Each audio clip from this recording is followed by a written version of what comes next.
the sports show, and we should have a great game under the Friday night lights here at Fertitta Field. Here to my right is color commentator Marla Mundo. Marla, we have two teams tonight that are nationally ranked. What do you expect to see from both teams tonight? I expect to see a lot of offense. You know, Bishop Gorman's, they're really historically such an offensive team. Their quarterback last game, before it got suspended, threw for 251 yards, just a little over half of that game. And for East St. Louis, they've got the number 2 running back in the class of 2027. So I should expect a really offensive push from both teams. Right, the Bishop Gorman offense has put up 125 points through 3 games, which is truly unbelievable. That is, if I can do the math right. A quarter of their points from last season. That's how much they've put up so far. Exactly. Yeah. They've only given up 14 points. That defense is on blocks. Exactly. They are just a well-rounded machine out there on the football field. Well, that's why they're ranked nationally 3rd. Exactly. But they should not take East St. Louis lightly, as they are ranked number 26th in the entire nation. Yeah. And out come the Bishop Gorman Gales. As you can probably hear, the crowd here is really ecstatic. They're here for this team, both East St. Louis and Gorman. They're really excited for this game coming up today. We should have a really good one.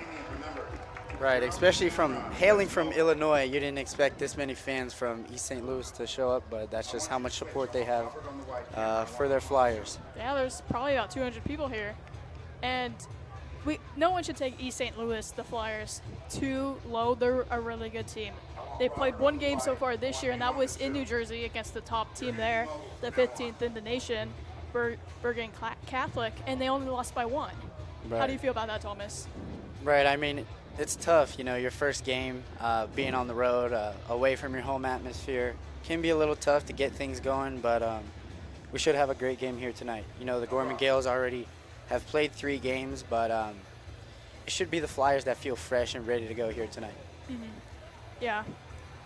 East St. Louis only lost 1 game last year against IMG Academy, and they've got a revenge game coming up their last game of the season, October 25th. We should expect that to be a good game. They only lost by 1 point in overtime there, too. So this is a really good Flyer team this year. Head coach Darren Sunkett he's historically really good. This is his 24th year as the head coach of this team. He's coached numerous collegiate athletes, and Luther Burden III, the Bears wide receiver and former Mizzou wide receiver. So Darren Sunkett knows what he's doing, but this Bishop Gorman team has won 4 state titles in a row. So we should expect a really, really good matchup here. Yeah, offensive coordinator Craig Canfield really looking to light up the scoreboard, as he's done every other game so far here this season. And the defensive coordinator, Michael Cosgrove, really looking to shut down these Flyers here tonight.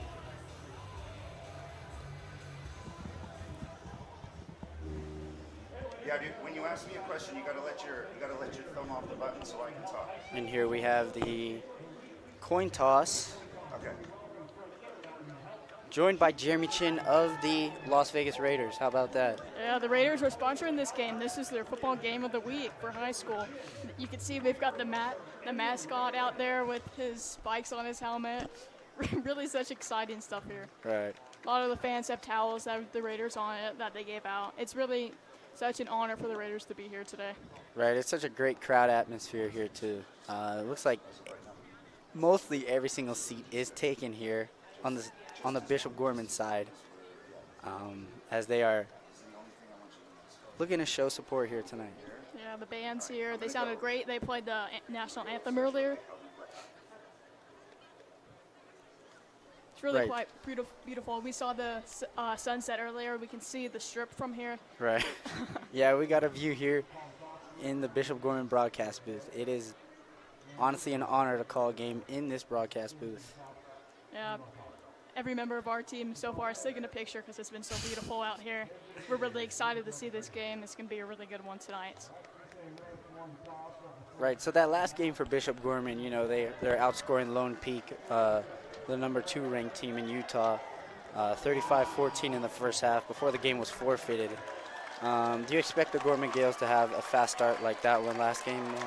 Marla? I would expect that. Yeah, I mean, 251 yards after one half and a little bit of the third. I would expect similar numbers. East St. Louis, they've got a good defense, but Bishop Gorman's got one of the best offenses in the nation. And their quarterback, he's great. He's committed to Hawaii. He had a couple of different offers, but that whole offense, the offensive line is really tall, and that's what you can expect from a team like Bishop Gorman, where they're historically really, really good. Kickoff is just underway here at Fertitta Field. And it looks like the Gorman Gales will kick off. Or excuse me, the East St. Louis Flyers will kick off to the Gorman Gales. And back to receive is number 1, Isaiah Nichols, the defensive back. And number 6, Messiah Mingo, the 5'10", 170 wide receiver.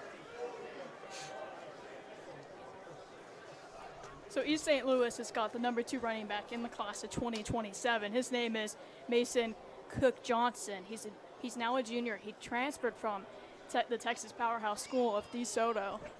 So we should expect him to really run the game for East St. Louis, the Flyers. And if Bishop Gorman wants to win this game, they have to stop him. Their offensive powerhouse is Cook Johnson. And for East St. Louis, we should expect Bishop Gorman. They're going to pass a lot, but the Flyers need to pressure the Gales. He's got a high percentage. So here we go, kickoff underway here at Fertitta Field at 7:03 p.m. And this is going to be brought out from about the 8-yard line. They're going to trick reverse, and that is sniffed out perfectly by the Flyers there, taken down at about the 11-yard line, as that will set up Micah Eugenio and this Gorman Gale offense. So just such great offense, though. Even though the Flyers tried to do a reverse there, they snuffed it out right away and were able to get the tackle at the 11. Right, Isaiah Nichols there limping off the field there. Not good to see on the first play of the game. So out comes this outstanding Gorman offense, as they will have the ball at about the 12-yard line on the right hash. And Eugenio is going to call trips to his left side with a single receiver at the top of your screen. Running back number 20, Noah Cole in the backfield. Eugenio takes the snap, looking right side, left side, complete to number 6, Messiah Mingo, as that is good enough for a Gorman Gale first down. Yeah, that was just some great blocking there. And also Noah Cole, he just saw the holes from that defense. He was really able to read their schemes well there. Right, that was a nice pickup block there. And when you've got a quarterback like Micah Inicio, he makes the run game much better for Bishop Gorman. He extends the field more, that they're able to get some running in. So Eugenio in the gun with 2 receivers to his right. Lone receiver at the bottom of your screen is number 4, Kaina Watson, as he hands it off to number 20, makes a man miss. He's still going past the midfield, down at about the 46-yard line. That is number 20, Noah Cole. When you've got a nimble running back like Noah Cole, he's just able, before even the defenders can understand what's going on, he's able just to take off. And you could see that he was giving the defenders a run for their money. He wasn't letting them tackle him. He extended his shoulder a little bit down, which was able to shake them off of him. And once again, when you've got a quarterback like Micah Ignio, that's gonna extend the running game. They're gonna be expecting a pass, which opens up the running game. And perfect blocking from the offensive line there. So good enough for a first down. Eugenio takes a snap. He's looking downfield, has him open, overthrown. Is the wide open receiver, Zyren Minor, the 6', 180-pound receiver there. I mean, he was wide open there. Eugenio just missed him. Yeah, he ran that route to he ran that route to perfection. It was just a touch overthrown a bit, but it was a really he broke free. He did it well, and if you saw on the offensive line, Noah Cole, he had a good block. He caught the defender who was blitzing and blocked him right there, which second down here, but that was a really good throw. Right, trying to loosen up this defense here early. Eugenio in the gun again. Will hand it off to Noah Cole. He breaks a tackle. Picks up just about 5 yards. That'll get halfway to the first down. Bringing up third and 5 here. Well, once again, that was when you've got your quarterback, Micah Ignio. He can extend the play there, Noah Cole. It was a good pickup of 5 yards. Maybe they run it again to get a couple more yards. I mean, they would probably go for it on fourth if they were close within 2 yards here. A run would be good, but as we know, the Gales quarterback, Micah, is really good. Right, so Cole comes out of the game here on 3rd and 5. Eugenio with a gun bunch formation to the top of your screen with a lone receiver at the bottom of your screen. Eugenio takes a snap, looking right side, rolls out to the left. He's going to take off and run. Waiting on the referee's signal. He may be just a yard short. Well, the pocket collapsed there, and he was able to use his legs to get out of that position. There was a couple open wide receivers down the field, but as that pressure, like I was saying earlier, if you want to beat this Bishop Gorman game, you gotta pressure their quarterback. He's at 84% completion rate. They're really such a high efficient offense. You need to pressure the quarterback, and as you can see, they did let up 4 yards, but it wasn't a first down or a touchdown. Right, so here we have 4th down and 1 for the Gorman Gale offense. They're going to stay on the field looking to convert. Noah Cole back in the backfield. Eugenio takes the snap. We'll hand it off to Cole, and he easily has the first down as the referees blow it dead there, but well enough for the first down. Yeah, once again, that was great blocking by the Gales offensive line. They were able to open a little hole for him to get past the marker and to a first down. And when you've got a Bishop Gorman team that is so offensive heavy, like we've seen this year, you've got to expect the run game to be as good as the passing game, which as we've seen so far, there's been 4 different rushes so far in this game, including Micah Ignio's run, his scramble. Right, if you got those big 6'4" and above linemen, definitely want to run the ball. As Eugenio misses that pass over the head of number 6, Masaya Mingo, they're on first down. And Masaya Mingo, he's really good. He's got 10 offers. He's committed to New Mexico. So this whole Bishop Gorman team is nationally known. They're really good on offense, and you can see just a touch overthrown. They weren't totally in sync with each other, but you can see that Bishop Gorman's going to be really a powerhouse tonight. They're going to go for it hard. And as we saw, they went for that 4th down. They're really going to go for this game. They're not going to let it slip by them. Right, they tried to take that shot early, but ultimately did not work out, but they're still looking to score points on this drive after converting that 4th down.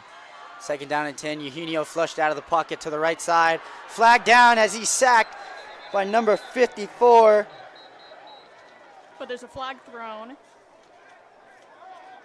That is Caleb Brown, the junior defensive end, but a flag is down.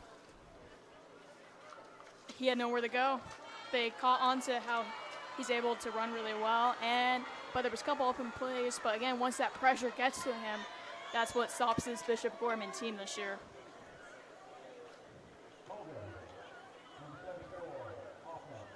As we do have a hold on Bishop Gorman, that will be declined, and that will ultimately count for Caleb Brown as a sack.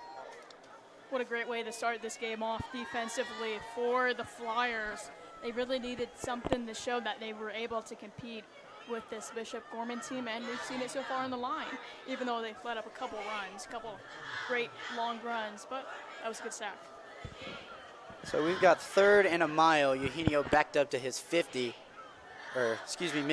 Eugenio takes a deep drop, flushed out to the left side. He's going to take a shot downfield, and it is dropped. It hit number 27, Tyrell Johnson, right in the hands as he drops what would have been an easy interception there. There was 4 defenders there. He threw it right into traffic. It was a little short from his wide receiver. But once again, that pressure that this Flyers team is giving Micah Ignio is really what might win the game for them. If they're able to get some offensive plays from Cook Johnson, and a little bit more on defense, they could come out with the win here.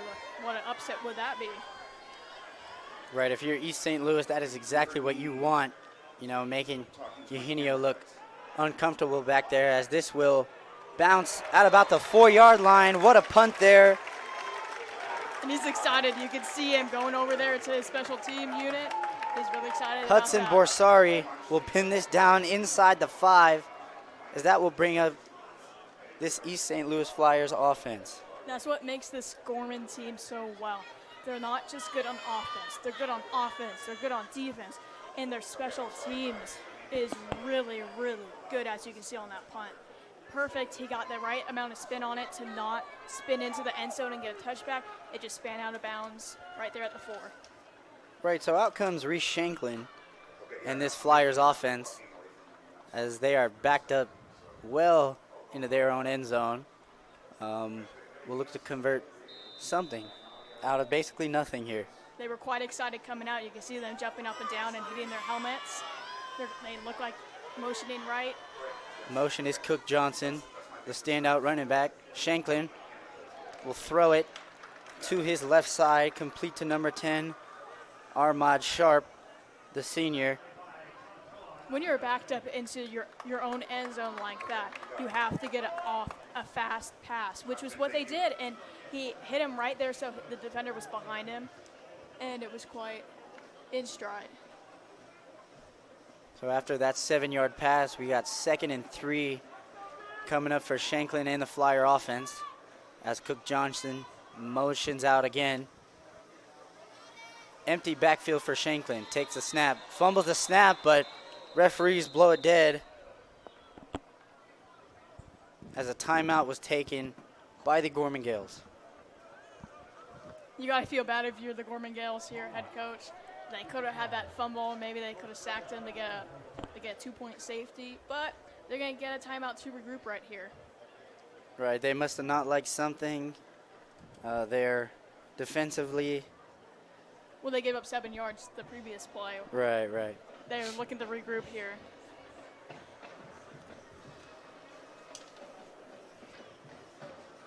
Bishop Gorman has won 3 games so far in a row.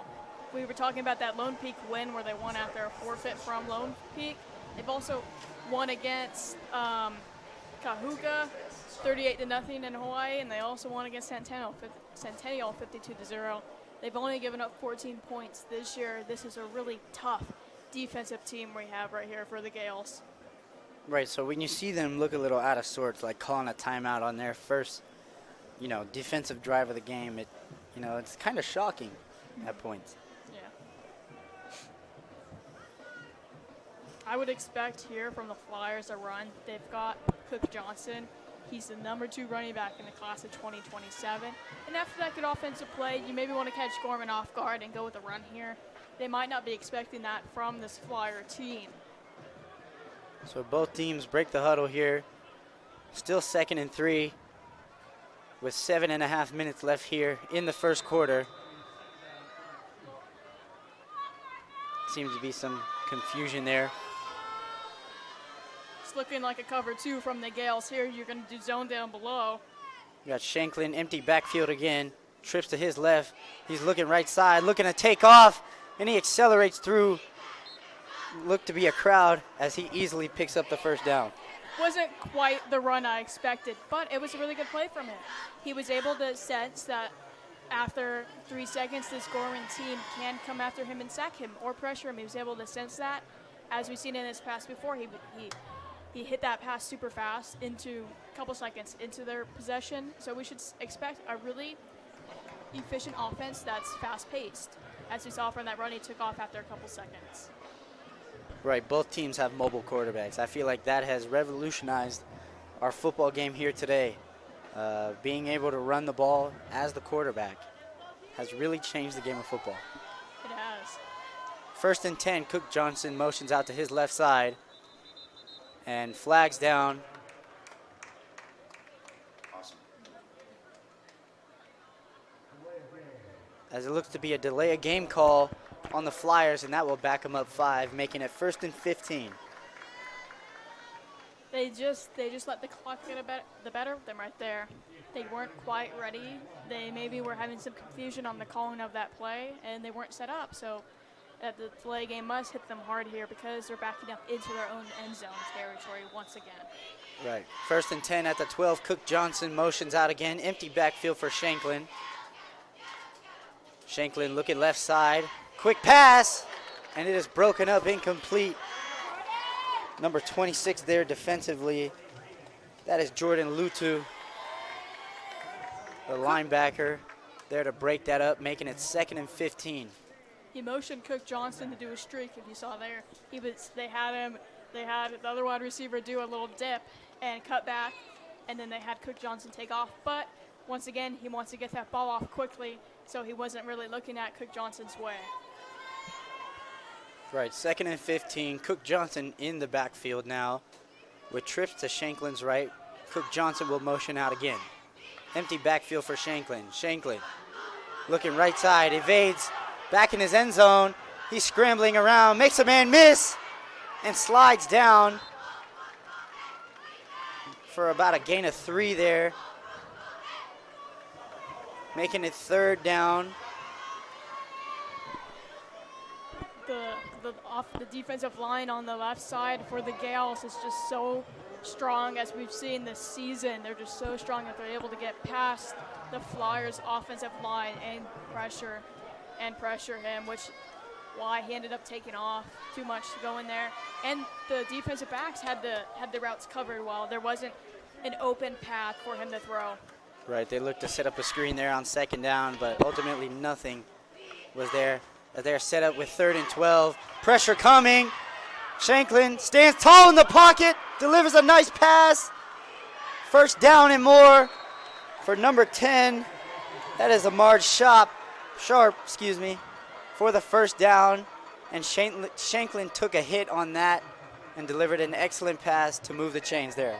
Once again, that was Gorman's left defensive side on their line that was able to get to the Flyers quarterback right there. The pressure was good, but Ahmad Sharp was wide open there. There was someone covering him, and he was able to get the 1st down. Right, Prince Williams was there bearing down on Shanklin as he threw that ball. There's been no rushing plays called out in the huddle yet. I would expect Cook Johnson to go with a rush here. Shanklin hands to Cook Johnson, who fumbles the ball. Both teams saying they have it at about the 47. This Flyers offense plays at such a fast pace that Cook Johnson just couldn't get a handle on the ball. It was a quick run, but Bishop Gorman was able to push that out of his hands with little contact. Right, so the Flyers do recover. So crisis evaded there, making it 2nd and about 5.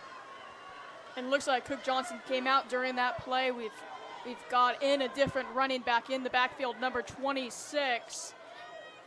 That is Ahmad Coleman, who does take the snap. No, it's Reese Shanklin, who does pick up the 1st down on that read option, who's still on his feet, but the refs blow it dead there, as we do have an injured Gorman Gale. Reese Shanklin, he read that run play option well. He was able to understand that Bishop Gorman was covering in the inside run, and he took it out just a little bit to the right and rushed it in for a 1st down. We've seen him take off a couple of times this game so far. He's got the legs, he's got the quickness, he's really nimble, he's able to evade those tackles from these Gorman players. So we've got 1st and 10 from about midfield with about 3 minutes and 45 seconds left here in the opening quarter. We'll hand it off to Coleman again, who is bottled down after a gain of 2, making it 2nd and 8. The Gales were just ready for that run from the Flyers. They're now covering the run a little bit more than they were before because Shanklin can take off. They're trying to limit his scramblingness so far this quarter, because we've seen him scramble a couple times so far this evening. He's really got the legs, and the Gales sense that and are beefing up their line. So we've got 2nd and 8 from the 48. Coleman's still in. Shanklin and Coleman make up the backfield. Shanklin, pressure coming. Breaks the sack, and he picks up a couple there. Gorman, of course, bringing the pressure there, but can't seem to get home as Shanklin evaded the pressure and picked up a couple there, making it third and manageable.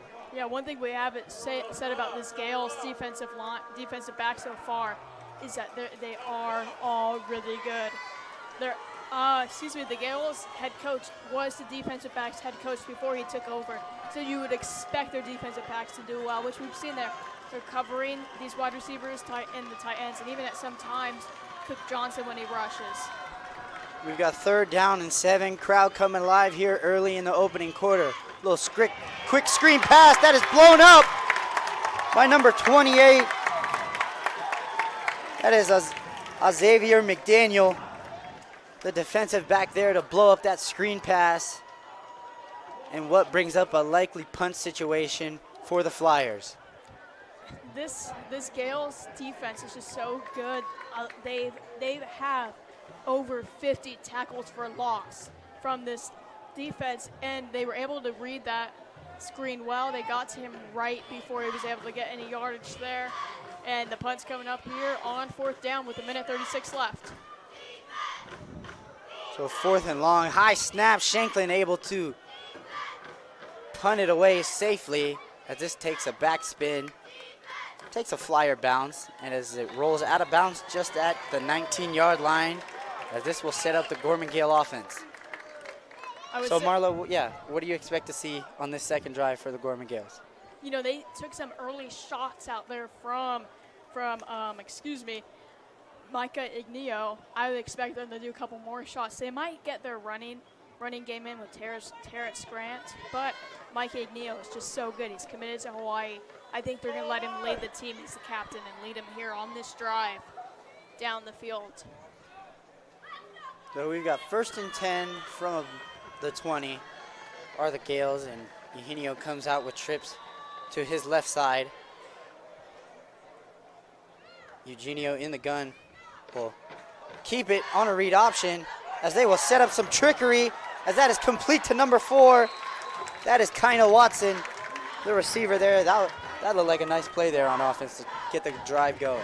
That really gets some momentum into this Gales offense. They were able to do the trick play with the run. As you saw, they almost tricked me there too, and I almost thought it was a run there, but it was a really good toss right there, and then a good throw from him.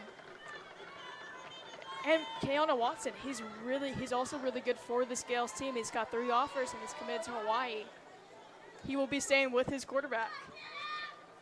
Mike Eugenio will hand it off to number 20. That is Noah Cole, who's past midfield, down past the 25-yard line is Noah Cole, who just took off. That was just great blocking. They hit their guys right away, and he was able just to take off super fast. He saw the holes in that defense. He was able to get past him, and once again, that tricky play on that last play before this was able to get that running game up and going. Right, coming down on half a minute here left in the opening quarter. That is exactly what you need out of your starting running back to get your offense going. Yeah, I think it's really been both an offensive and defensive game so far. Both teams have been able to get down the field, but the defense has been the show. 1st and 10 from the 25. Eugenio, bad snap, has to do something with it. Will get it out quickly to number 6. That is Messiah Mingo. And that was, again, crisis averted there. Bad snap. Eugenio picks it up and then just throws an excellent pass. He's really got some trust in his guys there. And he knew what route he was running. You can see his head was down before trying to get that buffed snap, and knew where Mingo was going to be. He trusts his guy well, and he knew where he was going to be and hit him in stride. The 2 defenders were a little below him and behind him. He was able to throw it right over their heads. 10 seconds left here in the opening quarter for Eugenio and the Gorman Gale offense as they look to run a play. At the end of this quarter, Eugenio looking right side. Pressure coming. Down he goes. Number 0, Leon Howard, was there for the sack, as that will be it for the opening quarter here at Fertitta Field. Once again, I'm Thomas Gabo, joined by Marla Mundo, as it is 0-0 here at Fertitta Field. and we will be right back after this.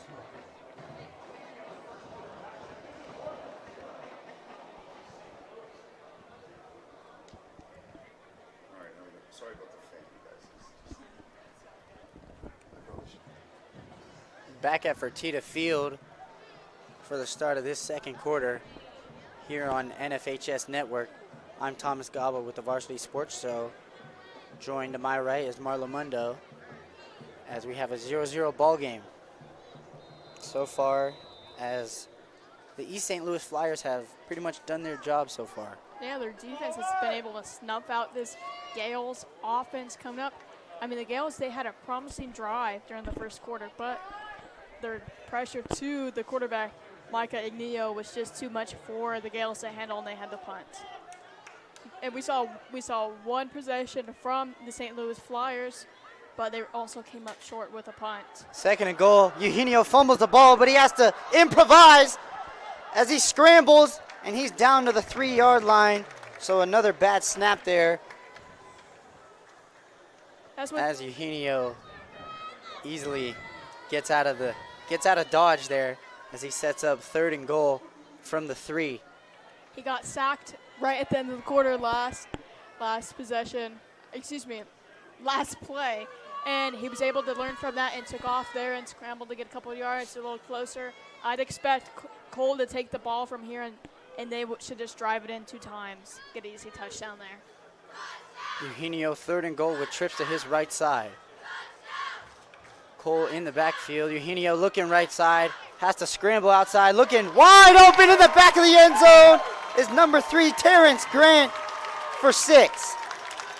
I mean, that looked like a pretty easy pass there for the wide open touchdown. The Gales had 2 running backs on that play, Grant and Cole. They had Cole blocking, had Grant go out to catch the ball for that nice touchdown. No one was guarding him. Flyers weren't expecting him to run out and do a little wheel route and got him. Seems like they almost forgot about another running back being out there on the field as they left him wide open in the back of the end zone.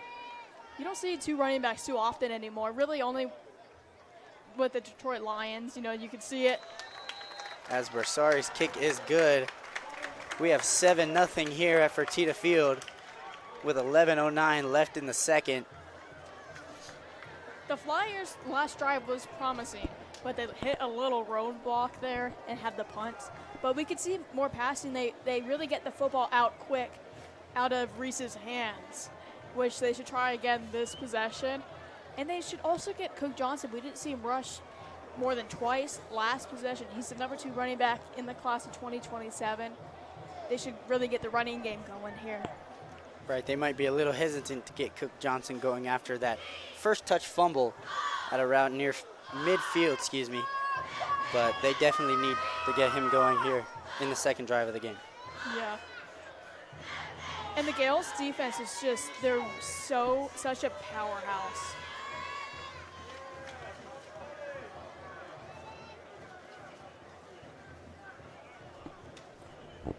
So special teams out from both sides. The kicker number 16, Hudson Borsari, who just drilled that extra point, out to kick it off here.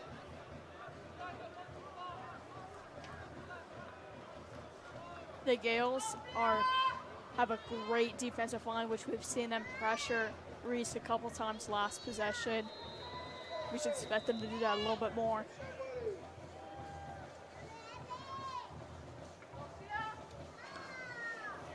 So out comes the kick. It's a bouncer back at about the 1-yard line that rolls into the end zone for a touchback. Almost an excellent kick there, as we've already seen excellent punts. Yeah, he's able to get the roll just right on that one. He got a little unlucky, and it just rolled into the end zone there. So out comes Reese Shanklin and the East St. Louis Flyer offense, as they really did have something going that ultimately did get stalled out at around midfield. Yeah, they just got unlucky there. They were quite promising. A couple flags there, it pushed them back a little bit, and their momentum left them last drive. But we should expect Reese Sharp to throw a little bit this quarter, as he did last quarter. So Shanklin breaks the huddle. Number 26, Ahmad Coleman in the backfield with him. We can see Cook Johnson still not in after that early fumble he had. Looks like they're switching it up a bit. Doubles to his left, low snap. Shanklin just has Coleman pick it up as he is stopped for a gain of 1 there. So we've seen bad snaps from both sides. You know, maybe both teams looking to get going a little early and just looking ahead too much there.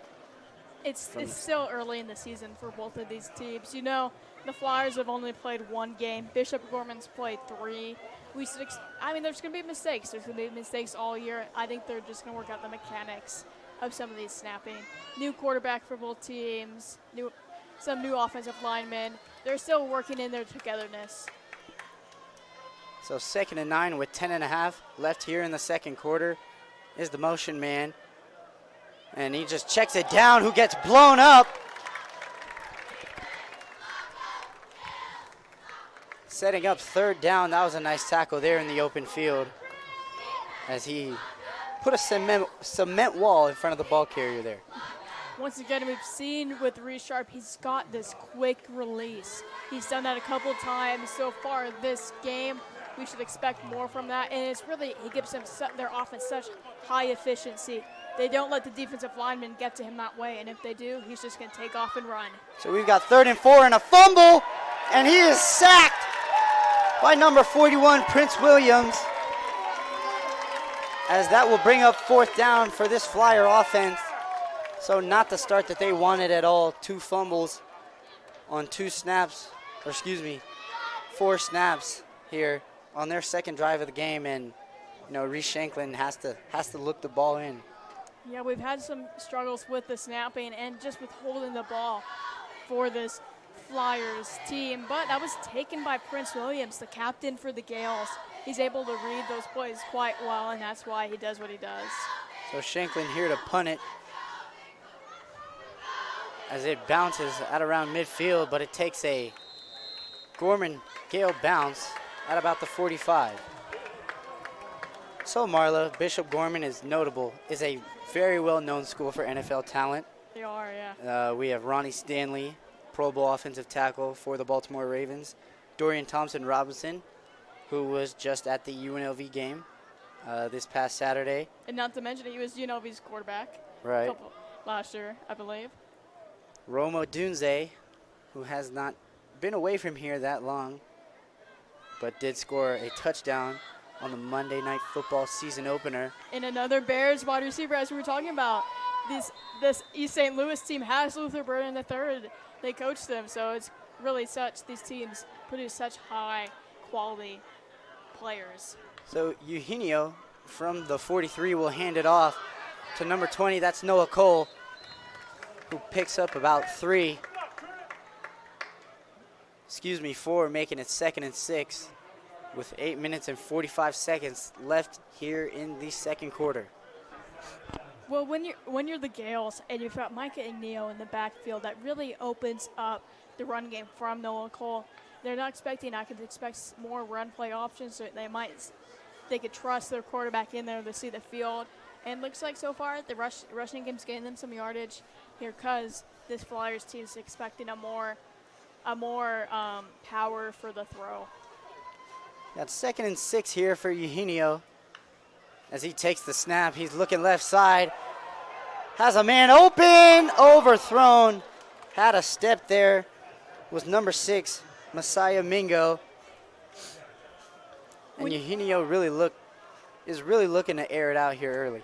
Yeah, he really tried to air it out. And if you're the Flyers, man, they got to the quarterback, but they just couldn't reach him in time.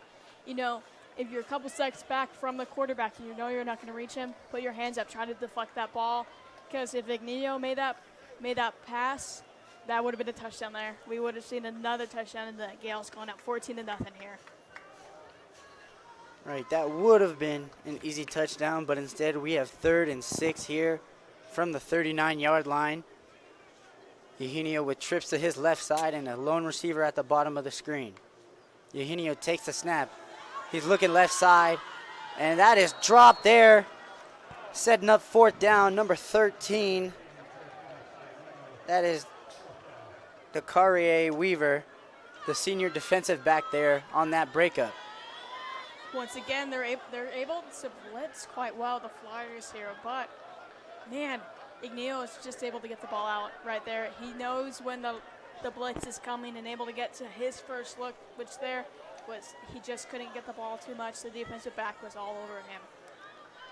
So 4th down now from the 39 is Borsari on the punt, as we've already seen a nice punt from him so far here tonight. As he gets all of this one, as that was not that good of a punt this time, as that takes a bounce into the stands, as the East St. Louis Flyers will have the ball. He just got the laces wrong there. You know, if he had the laces up a little bit more, he could have gotten that into that under the 5 like he did before. But he got a little unlucky there, and as the Gales offense comes back out. So Shanklin in the offense will come back out as they get the ball with good field position after that not so great punt, starting at the 31-yard line. I would be curious if they have Terrence Grant out again at wide receiver, the running back, like they did on that last touchdown from the Gales. Maybe we can see a little bit more of that tonight. Shanklin, a little touch pass there to number 5, Amir Tillman, another running back, as that goes for a couple. Yeah, that was Jet Washington. He's quite well for this Gales team. He's got 33 offers and he's committed to Oregon. You would expect the Bishop Gorman to go with their leaders, and he's one of those guys. He's a captain. Oh, excuse me, that's East St. Louis. I'm getting confused. Thomas is right. Got 2nd and 7 from the 34-yard line are the East St. Louis Flyers. Shanklin will keep it on a read option, but it is sniffed out perfectly by number 10, Tamatoa Gaiote, as he is there for the tackle for loss. You got to go with your captain there. Trust his instincts, which he did. He understood the run there. He was able to get him without breaking out for a long play. So now we've got 3rd and long for the Flyers, with just over 6.5 minutes left here in the first half. And Myson Cook Johnson still not out there after that early fumble he had. Looks like this Gales team is going on a different rushing side so far, and they trust Reese Shanklin. As there's a timeout taken here on 3rd down. So let's go back to that NFL talent. For East St. Louis, of course, Luther Burden, the Chicago Bears 2nd-round pick at receiver, with his Gorman Gale rival, Roma Dunze. But did you know Hall of Fame tight end Kellen Winslow of the San Diego Chargers actually went to East St. Louis? This is such a good team. They're historically really good. Their head coach has been here for 24 years. They've won 6 straight division titles. This team's really such historic, and that's what you can expect with a Hall of Famer going and Luther Burden June the 3rd coming from this East St. Louis team. So both teams break the huddle with 3rd and 7 coming from the 34-yard line is Reese Shanklin and these East St. Louis Flyers. Shanklin will start with trips to his right side as Myson Cook Johnson is back in the backfield for the Flyers.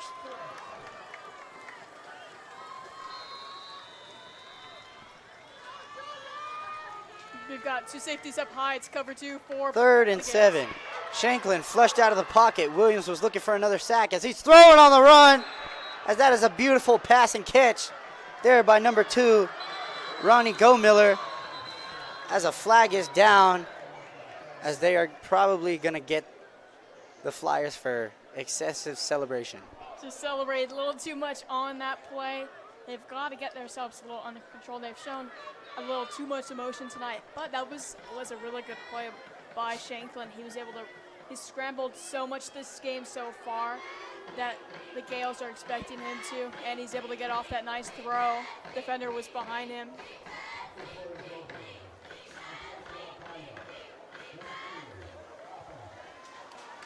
So that'll bring the offense back after what was a nice pass and catch there from Shanklin to Go Miller, but that is negated by a penalty. We've got 6:15 left to play in this quarter. What would you expect here, Thomas? Do you expect a little bit more rushing from this St. Louis team, or would you expect Shanklin to take the helm still? I would say for right now, Shanklin has to calm himself down.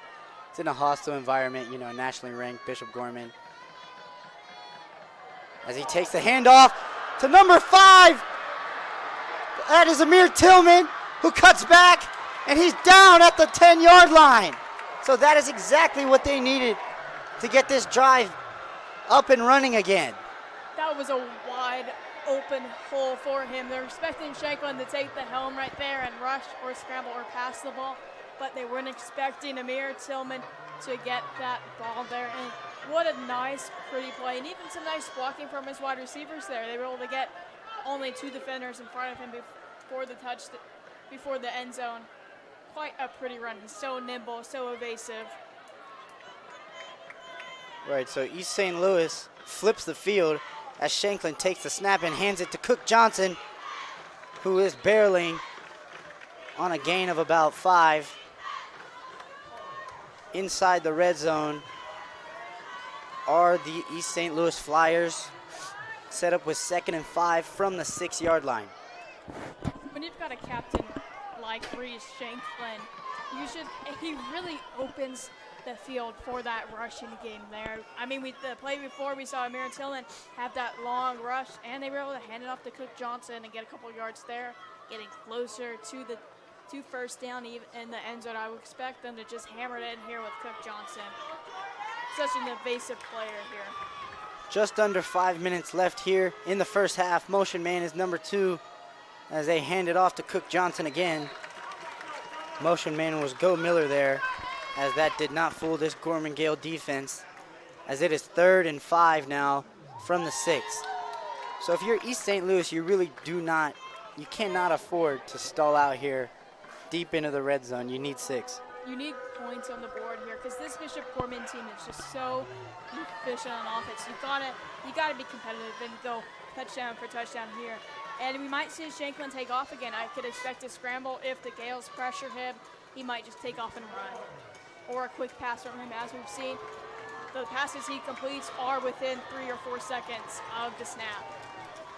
So 3rd and 5, Shanklin looking one-on-one on the outside. That is incomplete, no flags down. Go Miller begging for a flag there in the end zone. But no flag is thrown, as that will bring up 4th down for these East St. Louis Flyers. And that brings out, looks like special teams here for the Flyers. Just unlucky, he got that quick release once again, but the defensive back was all over him, and Ronnie Gomez needed to turn his back a little bit to see the ball coming towards him. He was the only route run there. Didn't see it, but let's see if they get 3 here on the board. They'll be competitive with the Gales with 3:52 left in the second quarter.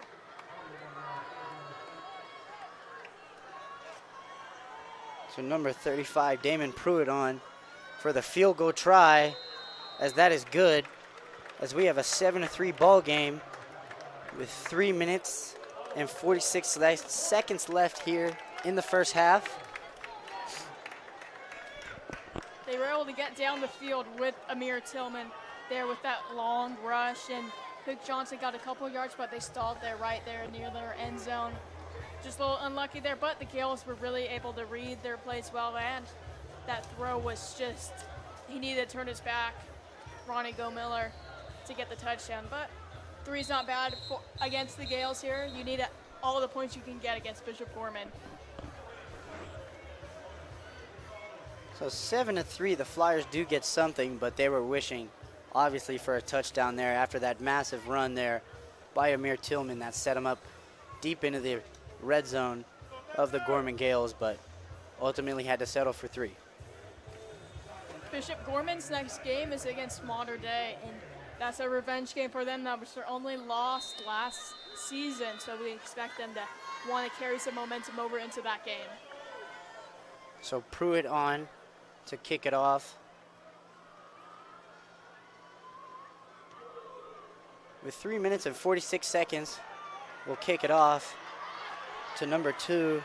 That is Zyron Minor, who is breaking free. He's past the 40, past the 45, past midfield, who stays in bounds. Minor all the way on the kickoff for the touchdown. What great blocking there from the Gales. They were able to sniff out which players were coming close to him, and what a great ability to see the field and see the players that were coming up, and he was just too quick. He's able to evade those defenders from St. Louis. Another touchdown for the Gales, 13-3. Right here in Bishop Gorman in beautiful Las Vegas. So that was house call by Zyron Minor, who basically accelerated all the way down the sideline. I was more impressed that he stayed in bounds, being pushed out of bounds and stayed in bounds there right on the Gorman sideline, and takes it all the way.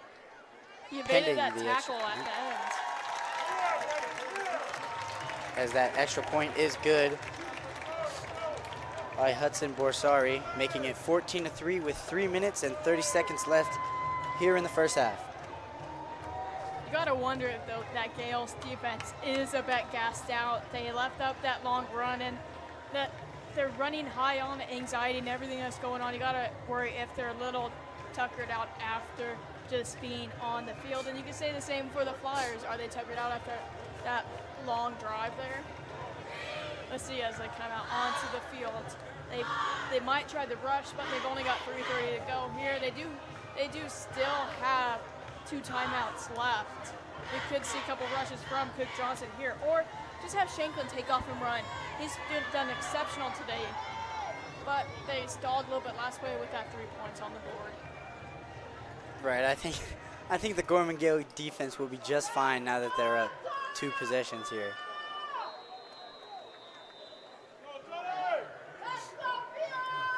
So Borsari to kick it off. Maybe we'll see another return for a touchdown, just like that one from Minor that made this a 2-possession game just a moment ago.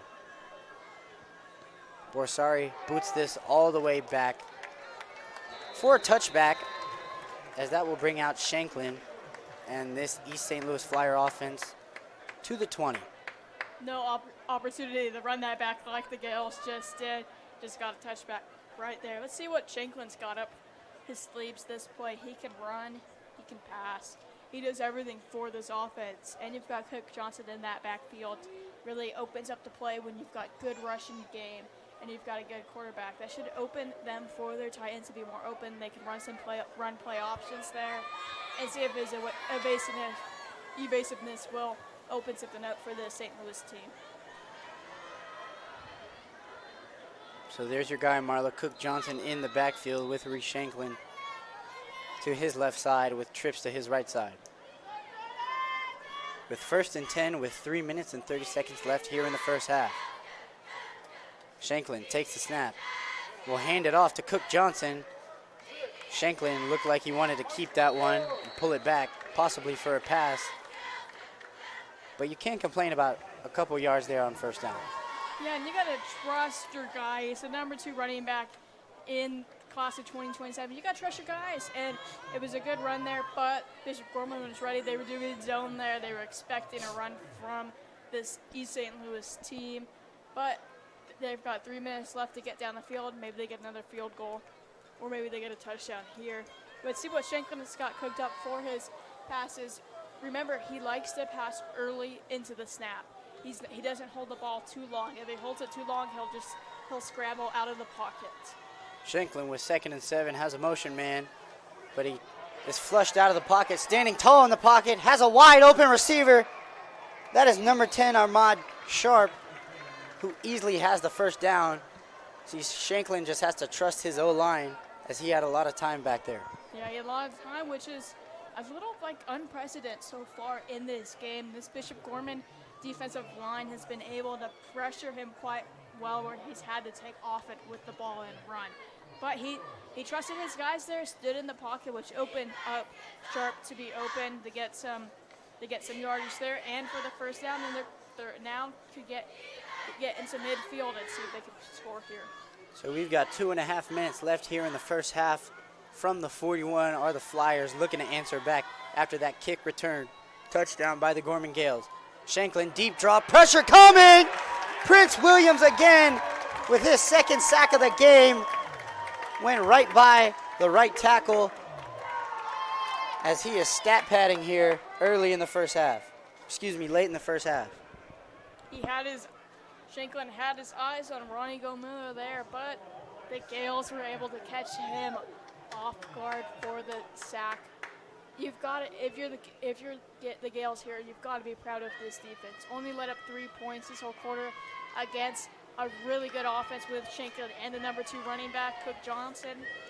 They got to be proud of that here for the Gales. So 2nd and 14 with just under 2 minutes left here in the half. Backed up to the 37 on 2nd and 14. Shanklin takes the snap.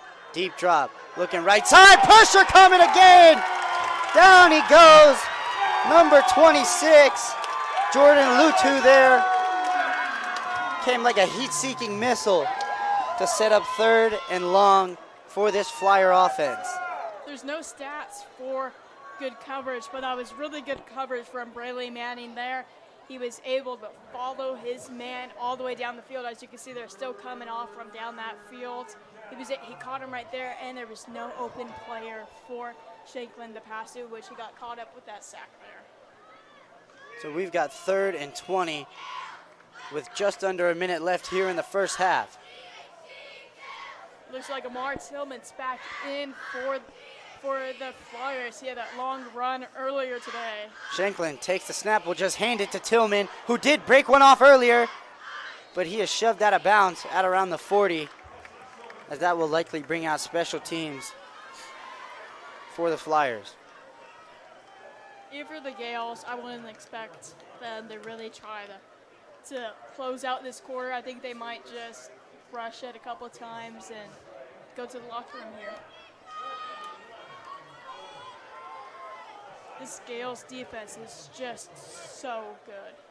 They haven't been letting out too long of a play, except for that Tillman rush earlier. That was really the longest play so far these Flyers have had. They've just got and a snap goes over Reese Shanklin's head, and he has to regroup and try and get this away, as he does. And it does take an East St. Louis Flyer bounce. So crisis averted there with half a minute left here in the first half. Little shoving at the end of that play by Mason Cook. Johnson there. Motions getting the better of him. Excuse me, that was not him. That was Messiah Amigo. Just the motions of this game. This is really a hard-fought game for the Flyers and for the Gales. So 24 seconds left here for the Gorman Gale offense. Do you expect to see anything tried down the field maybe for them? They might just rush it up the middle. And if they break it, they break it. If not, so what? They're going to regroup in the locker room. They're up 14-3 here. They wouldn't try to risk a touchdown, and then they're only up by 4. So 24 seconds left here for Micah Eugenio as he takes the snap. He's going to set up a screen pass to Noah Cole as he got blockers in front, as he is tackled down there on a nice tackle there by number 8, Phillip White, as Bishop Gorman will take a timeout with 15 seconds left here from about the 41-yard line. They get into if they get a couple more yards, like 30 more yards, they're into field goal range for the Gales. They've got a really good kicker. He's really efficient. Between 30 and 20, we might see them to go up 17-3 here.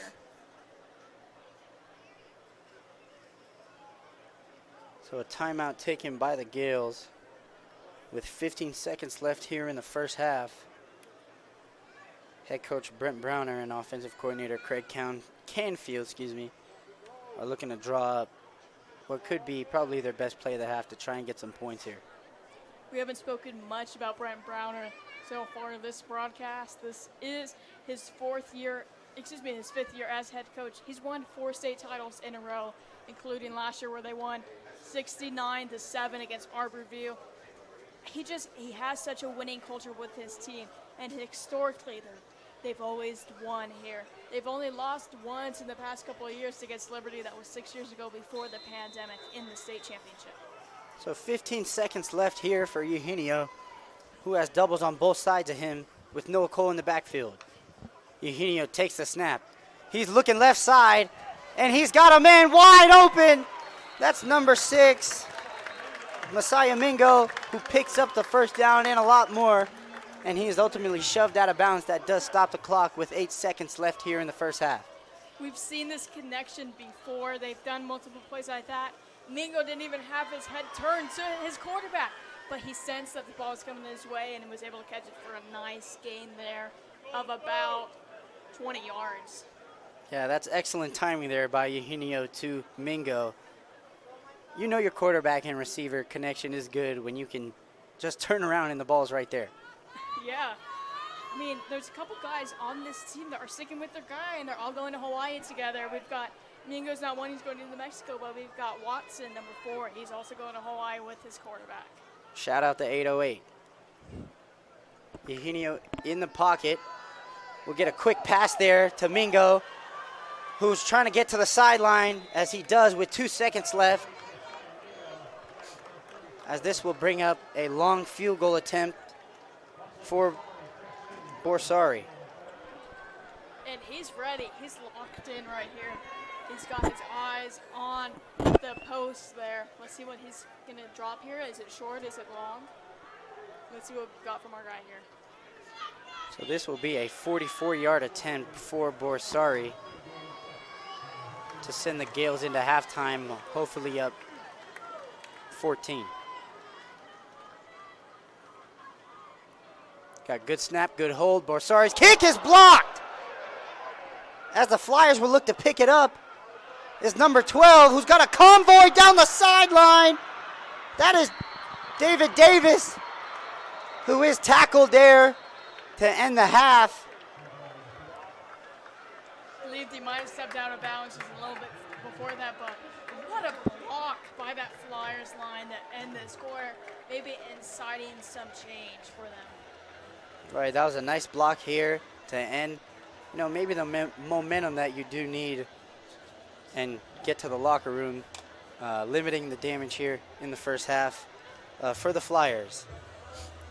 Once again, I'm Thomas Gabo, and we have 14-3 here at Fertitta Field.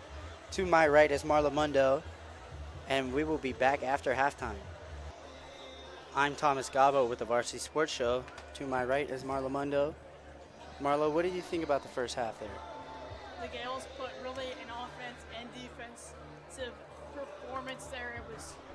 They were perfect.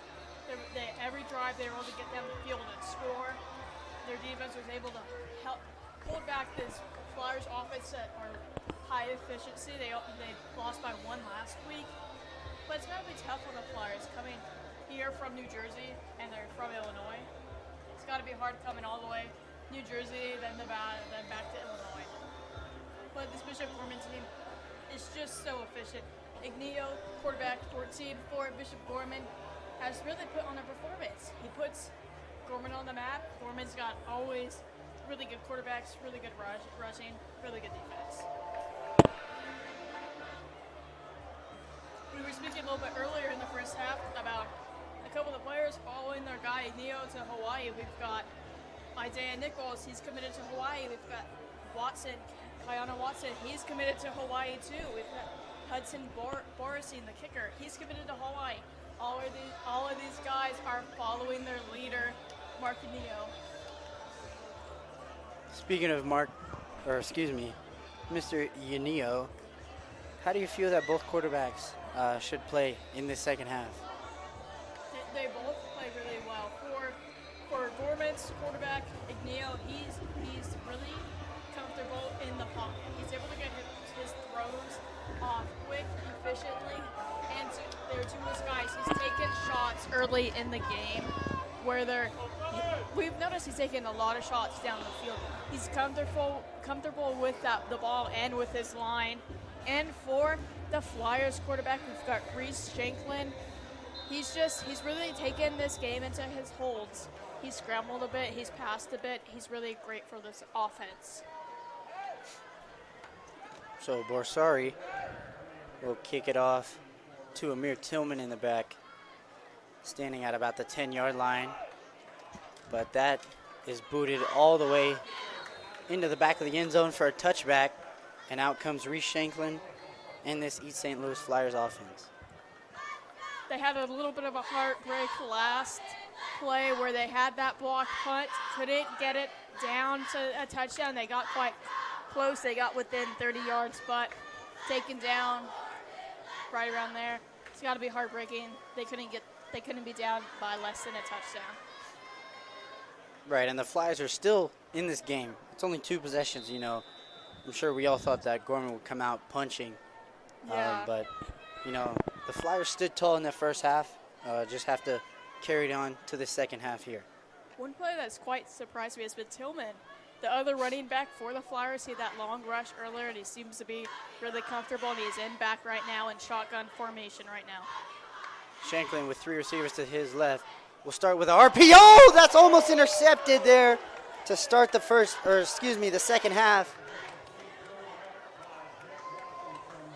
We've seen him do that before, and he's connected, but seems like the defense has picked up on his tendency, so we're able to jump the ball a little bit. But he had it in his hands, just couldn't come up with it there. When you've got a quarterback like Shanklin there who's coming out, he can scramble, he can pass. He's really a threat for this defense. Yeah, Jet Washington there, the defensive back, free safety, was barreling down on that in what easily could have been a momentum switch here on the first play of the second half. We got Jaden Wilson in at quarterback, the sophomore. Wilson will look to throw into triple coverage as that is caught for a gain of about 4. What a pretty ball right there. He hit him right between 3 defenders there, and you got to expect that from a guy coming in. He's got to be perfect. So Jaden Wilson replaces Reese Shanklin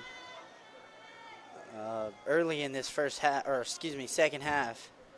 We haven't seen him at all this year. Shanklin's been at quarterback for their last game against Bergen Catholic, so this is his first start of this season. Play. Wilson looking left side, will get it out quickly, in and out of the hands of LaRon Baker, the junior wide receiver, as that will set up 4th down and what looks to be a 3-and-out situation for the East St. Louis Flyers. When you've got running backs like Cook Johnson and Tillman, it really opens up the passing game for the Flyers, but he just couldn't get the hold on the ball there. It was a pretty throw. He had his hands on it. It could have been closer. They might have gone for it on 4th down if he caught it. Probably would have went out of bounds with a yard to go. Right, so if you're East St. Louis, this is not really what you want to start the second half. And that is bobbled by Shanklin, and he gets this punt away, and it's not a good one as it bounces at the 34-yard line, as that will set up Bishop Gorman well on their side of the field. That was the second snap in a row on the punting special teams squad there. That was kind of muffed. That one was too low there, and before that was too high. They've got to find the middle ground, middle zone there. If you're this Gales offense, this is really in prime position to almost put this game away here. You're up 21-3, and the Flyers haven't put up a touchdown yet. Can get down the field, but this Gales defense is able to stop them. They're such a power horse. So Micah Eugenio in the backfield with Noah Cole right behind him, setting up 1st and 10 from the 34 are the Gorman Gales, and he'll hand it off to Noah Cole, who barrels forward but is stonewalled there for no gain, making it 2nd and 10. We haven't seen it too much, but looks like they're adding a little bit more on the defensive back safety on that play than they did in the first half. They aren't pressuring Ignio as much as they did in the first half, which might have worked well for them there. Seems like they were able to stop any long plays, and they only got a yardage. Eugenio rejoins the huddle after getting that play from offensive coordinator Craig Canfield on the sideline for 2nd and 10, trying to dial up something good here.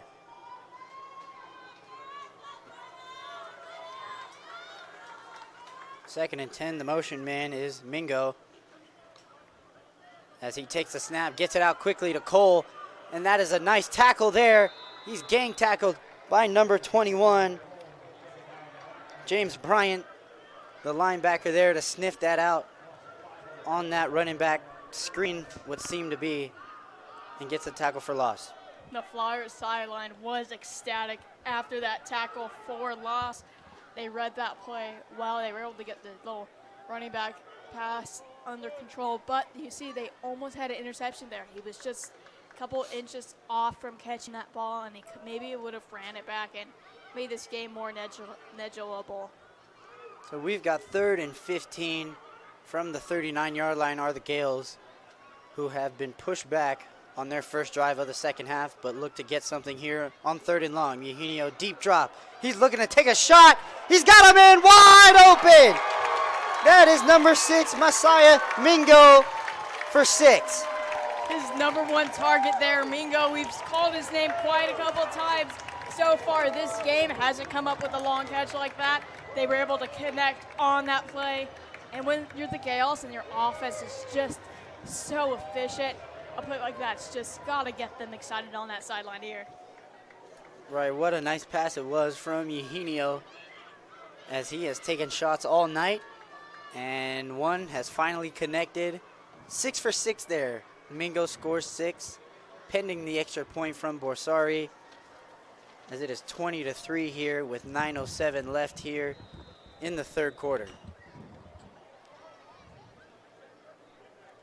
That was Mingo's 2nd touchdown this year. He's got to be good for that guy. Borsari's kick is up and good, as that is well into the parking lot. Better hope your car's not parked right there. Might have got a little dent there, but nothing hit it. Yeah, Borsari, the excellent kicker, standing at 5'10", 165. Just absolutely booted that right through the uprights. That might have hit the next area code. Yeah. We went downfield during halftime, and with 7 minutes left, he came out of the tunnel and was practicing kicks. He missed a cue, and he missed a few. He was quite upset with himself, but looks like he was able to get his mindset calmly and was able to kick that into right up the upfields. So a little bit of confusion there on the East St. Louis sideline. We don't know who the quarterback is going to be on this drive coming out. Shanklin was just subbed out for the sophomore Jaden Wilson. But if you're the Flyers, you're trying to get something to go. Shanklin's done well for this team. He hasn't been bad at all. It's just this offense stalls. They can get 3 or 4 first downs, but they stall when it matters most. Borsari will boot this well into the end zone for a touchback, as that will bring out the Flyers to the 20-yard line.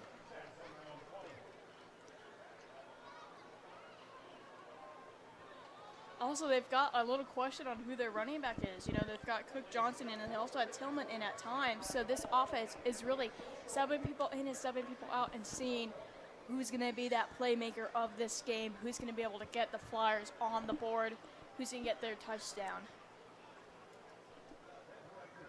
Looks like Shanklin is not in.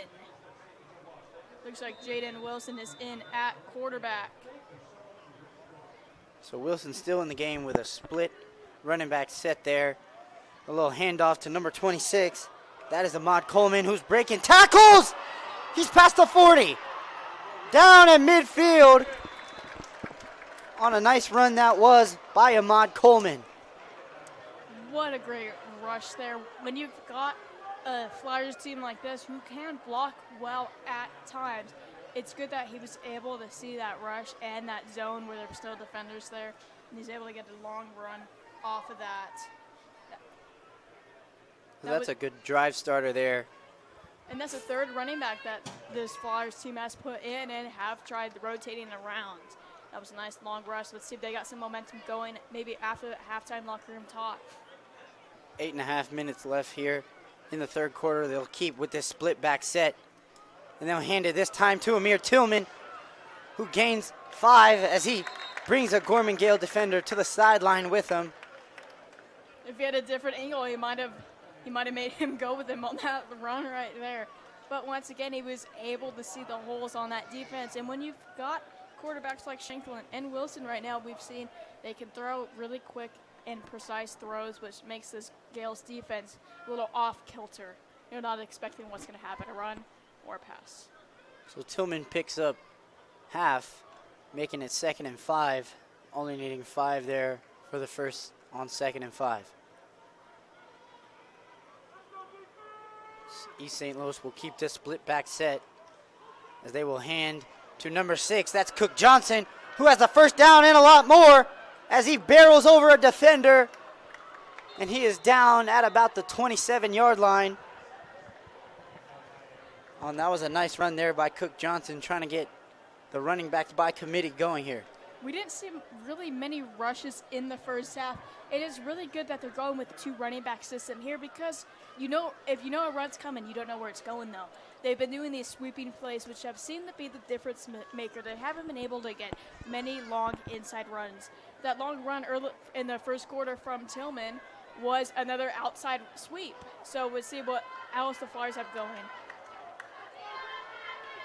So Wilson with Cook Johnson will hand it off to Cook Johnson, and as he picks up 1, making it 2nd and 9 from the 25-yard line with just under 7 minutes left here in the third quarter. I'd expect maybe another run from Cook Johnson, even Tillman, or maybe somebody else on the team. You could have a wide receiver in at running back, get some rushing. It seems to be that what's getting this Flyers team going is their running. That the longest play in that first half was that rush. Wilson in the backfield, motion man is number 4, but he'll hand it off to Amir Tillman, who accelerates up the hole. And that is 3rd down. If you're the Flyers offense here, you've got to stick it out here. If you don't get it here, might as well go for it on 4th down. You got to get points on the board. You're down 18 points, which is at least 3 touchdowns. Let's see what these guys got going on. So we've got 3rd and 4 from the 20-yard line. East St. Louis looking to keep the drive alive with their backup quarterback, Jaden Wilson, in the game. Motion man is number 4, Jamari Ware, as they will touch pass to him. And he does pick up the first down and more. Just like Thomas. Just like I said earlier, maybe have your wide receiver rush a little bit, and he had that forward pass there, which got them and the Gales defense off guard there. So this drive will stay alive for the East St. Louis Flyers as they are in the red zone of the Gorman Gales, looking to stay in this game here under the Friday night lights. Not sure if it's just my imagination, but looks like there's more people on East St. Louis fan side on the visitor side. Looks like more people came after halftime. Split back set. Tillman motions to the left side, but he'll hand it off to Ahmad Coleman as he picks up 3, make it 4 yards there on first down, making it 2nd and 6. We've seen most of the plays through this drive being running plays, which seems to work out for the Flyers, but you're down 18 points. You've got to pick up the pace a little bit coming up. This Bishop Gorman team, you're not sure if you're going to be able to shut them out. So same split back set here for 2nd and 6. Motion man is Tillman as they will hand it off to Coleman again, who's barreling closer to the end zone there, down at about the 3-yard line, as it is first and goal to go for the East St. Louis Flyers. You got that 2 running backs in play there, and you can see it tricked a couple of the Gales defenders there. They went with Amar Tillman going on the left side off the top of your screen, which has been quite well for the Flyers so far this half. So that is LaRon Baker to your top of your screen, who is on an island out there with a Gorman Gale defender. But he'll hand it off to Coleman, who easily walks in for the East St. Louis touchdown. That was a statement drive right there by the Flyers as they are back in this game. That's their first touchdown of this game, first touchdown on the West Coast this season. It really got some points on the board, and we could see what changed during halftime. You can see their approach has now been the rush.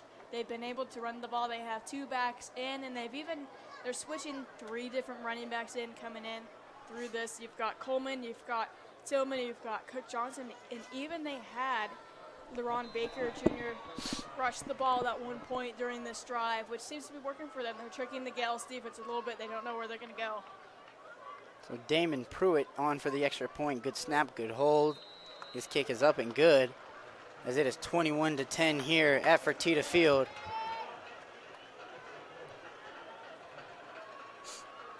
We spoke briefly before the game. What a beautiful atmosphere this game has been. A lot of Gorman fans are really cheering on their team. There's even a lot of people in East St. Louis's visitor side. It seems like there's been more people than there were before this game started. And once again, we can see the strip from here. It's quite beautiful. What a great atmosphere to be calling this game at. So East St. Louis gets back into this game, still making it 2 possessions, but that was a do or die drive there for the Flyers. If you're the Flyers here, you're down 11 points. You've got to have a defensive playmaker. You got to have a defensive leader here. You've got your captain, Leon Howard, the senior, 6'1". Maybe he can make a couple plays, stall this Gales drive, and we can see if the Flyers might get some offense going after this. So Damon Pruitt, after that extra point was good, we'll kick it back to Zyren Menor on the left side, and number 6, Messiah Mingo on his side, as Menor is going to get a good block from Mingo. Be careful now as he brings this out to the 34-yard line. We've already seen a kick return for a touchdown earlier in this game by that same Bishop Gorman Gale right there, Zyren Menor. This Gale team is just so together. You saw the blocking on that play. They hit their man, and he's just so fast. This Flyers team isn't able to hold him and aren't able to get him. So out comes Eugenio, who breaks the huddle here from the 35-yard line. Good field position for this Gorman Gale offense to get started here. Eugenio is really the leader of this Gales team. You can see the guys, they crowd around him. He's really able to command this offense well. Eugenio with doubles on both sides. Noah Cole in the backfield will fake it to him on a quick pass there by number 4. That is a Jamori Weir, who has the first down and more past midfield into Flyer territory. They're not going to step off the gas here. They've got that modern day game next. They want to be in perfect form. They want to have some momentum going into that game, and they want to shut out this game. They're up 11. They feel like they should be up more with their offense. They're just so together right now. Eugenio with 1st and 10 just past midfield will hand it off to Cole, who's making men miss, barreling down on a gain of about 5 there on 1st down, making it 2nd and 4, When you've got a guy like Eugenio, that really opens the game. I've said this once before. You got Cole there, and he's able to read the defensive schemes. That he's able to break a couple tackles and have a couple men miss. Pardon me. So 3 minutes and 15 seconds left here in the 3rd quarter. Eugenio in a pistol formation with doubles to his left side. Will hand it to number 25, who has room. Flag down as he picks up the 1st down. That is Danton Cajeko. He had a man miss earlier, and if he would have hit him, we'd be looking at a loss there and not a 1st down. But he's just so quick. This Bishop Gorman team, the whole team is really quick, and they're quite together. So That first down run by Kaheko is negated by a holding penalty on that Gorman offensive line, as this will be a setback for them, making it 2nd and 14. You'd expect Neil to get a couple passes going. You might see another deep shot like he's done before, and maybe to Mingo again. He seems to be like wide receiver 1 for this game tonight.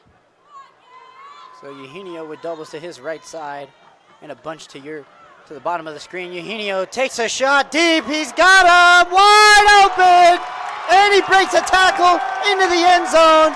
Zyran Menor with his 3rd touchdown of the game. That was a beautiful pass from Eugenio as he gets love from the sideline. This Gorman crowd is loving it here under the Friday night lights.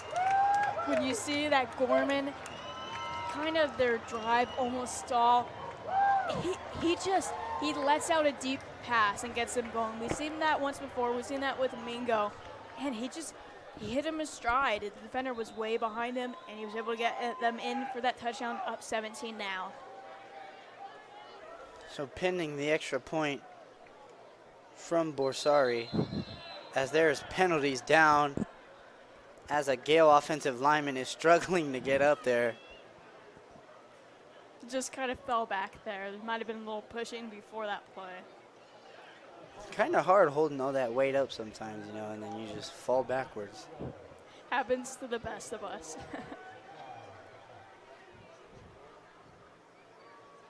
So now we'll hopefully have an extra point try here after that penalty, as it is 27-10 pending this extra point try from Borsari here at Fertitta Field. Borsari's kick is up, and it is good. They have to put the net up this time, as that football the last time went deep into the parking lot, and the Gorman Gales are up 18. If you're the Flyers, you can't be demoralized here. You scored on your last drive, and you gave up a touchdown on this Gales drive. You can't be demoralized here. If the Gales make one mistake and you are able to capitalize on that, you're back in the game. You're back in the game if they scored a touchdown here and stop the Gales next drive. They're only down 4.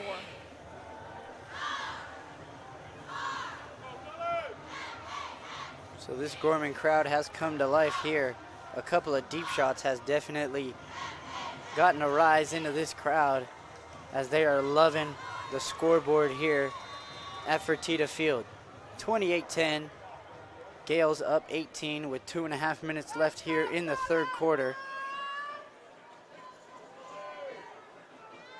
Like you were saying, a couple of those deep shots, that's been really the difference maker here in this game. And Borsari will kick this through the back of the end zone for a touchback, as the East St. Louis Flyers look to respond back after that pretty pass and catch there for the long touchdown. Wonder if Wilson's going to come out here for the Flyers again. We saw last drive they had the 2 running back thing going on in the backfield. They might go again to capitalize on that success of the last drive. Or we could see Wilson just throw air out the ball. He's thrown the ball a couple times this game, made a couple clean passes in the pocket. Let's see what they've got going. Once again, they've got that 2 running back with Cook, Johnson, and Amir Tillman. Amir Tillman is the motion man, but Wilson on the keeper will pick up a couple there on that option read. What a luxury it is to have. We've seen 3 different running backs. All have been great, but what a luxury to have those options, have the passing game, and have the quarterback who can run too. We've seen that with Wilson. We've seen it earlier with Shanklin. It really throws the defense off.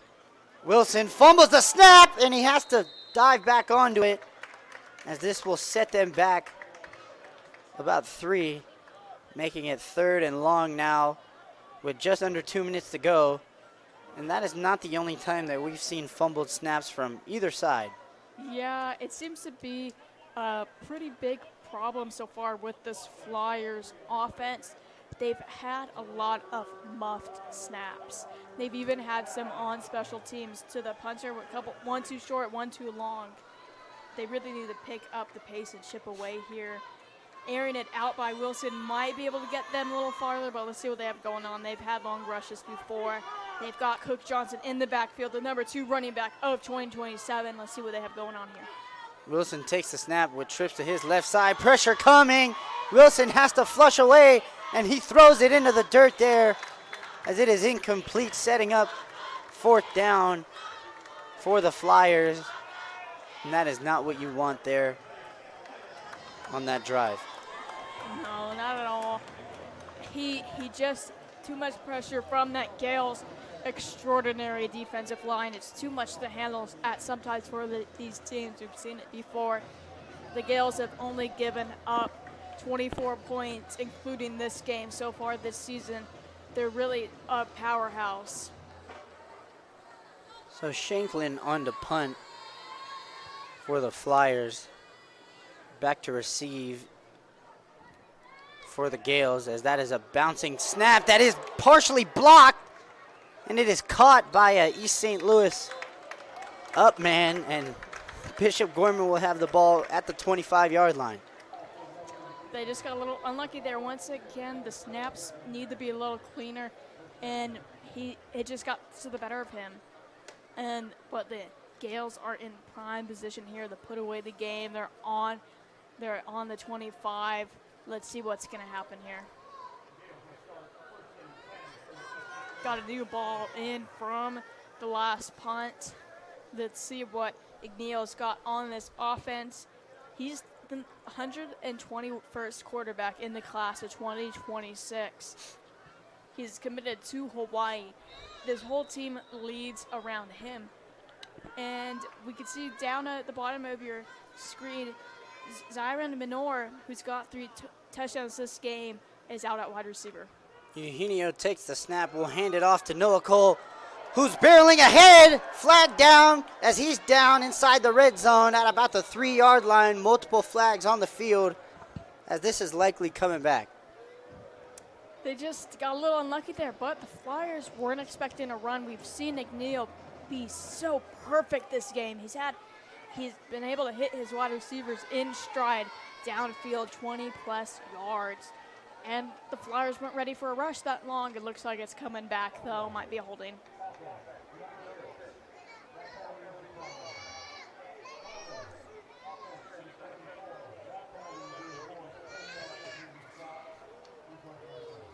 So that holding call there is on Devin Ensminger, as this will set up 1st and 20 for the Gales on a nice run from Noah Cole that is negated by that penalty. If you're the Gales here, you've gotta hope that doesn't demoralize this drive. They started at the 25 and now are all the way back to the 35. After that long run from Cole, let's see if they maybe have another pass going on from McNeil. 1st and 20, Eugenio, deep drop. He's looking to take a shot again, as this is an arm punt into the end zone, as it is intercepted there by number 15, Randy Johnson. He overthrew his guy a little bit there, and Johnson was able to make a good play here. And once again, this is what I was saying earlier. If the Flyers want to stay in this game, they've got to capitalize off of the Gales' mistakes. And right there, that was a huge mistake. If they score here, they're only down 2 touchdowns, and they could come back and maybe make this game close or win this game here. They've got 22 seconds left in this quarter, and we're going to see if Wilson's back on the field for the Flyers. Wilson is in the backfield. Only a single back formation. We're so used to seeing that split back set there. But that is Ahmad Coleman, fresh off the touchdown run. Takes the snap and hands to him as Coleman gets a good block, a stiff arm down the 30. He's past the 40. Down at about midfield, make it the 49-yard line is Ahmad Coleman, as he's doing everything to keep his team in this game. It looked like he had nowhere to go at first in that play, but he was able to make a couple men miss with his evasiveness, his quickness, and you can see right there closer to this sideline by the 45, he was able to make a man miss his tackle, and that's got the Flyers in prime position to score here and make it 2 touchdowns. So that is the end of the third quarter. Looking for some momentum are the Flyers, fresh off that Ahmad Coleman.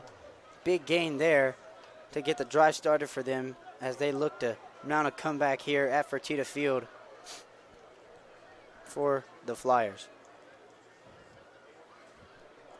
Once again, the Flyers have to capitalize off of this play. They're down 18 here, which is 3 possessions. They could score here, make it 2 possessions. And if they capitalize off of another mistake, it could make the Flyers in prime position to upset this game. But the Gales have really such a high efficient offense that it would really be causing another miscue like that interception there. So we have 1st and 10 from the 50 for the Flyers as this fourth quarter is about to get started here. And Jaden Wilson, the backup quarterback for the Flyers, is tasked with a monumental job to come into Fertitta Field against number 3 Bishop Gorman and try and mount a comeback. And you know, these backups on both of these teams are really good. These teams are historically such good offenses that every person on the team has their job in it. And almost any other team in the country, they could be starters here. So Cook Johnson in the backfield to start this fourth quarter with Wilson, the quarterback. In the gun, the motion man is Jamori Ware as he hands it off to Cook Johnson, who is steamrolling, and he's still on his feet. Past the first down. Down at around the 34-yard line was Cook Johnson, and he kept the legs churning there well past the first down marker. When you've got really good running backs like Tillman and Cook Johnson, you let them be able to rest. And we've seen that. They've taken out Cook Johnson multiple times this game. But really what made the difference here, he was able to rest a little bit. And he dragged the guy, which is why he had that rest. He drove a guy pass down to the first down here. Let's see what they have going on. One running back in the backfield. First down for Wilson with trips to his left. Will hand it off to Amir Tillman, who accelerates on that nice gain there on first down. That will drive them past the 30-yard line.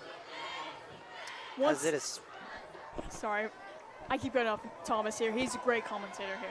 But once again, we've got that 2 running back play where they're able to get running backs resting, and actually it's 3 at this point. We got another running back in, looks like to be Willis. Some tempo here as it is handed off to Ahmad Coleman, who's breaking tackles down the sideline and pushed out of bounds at around the 5-yard line.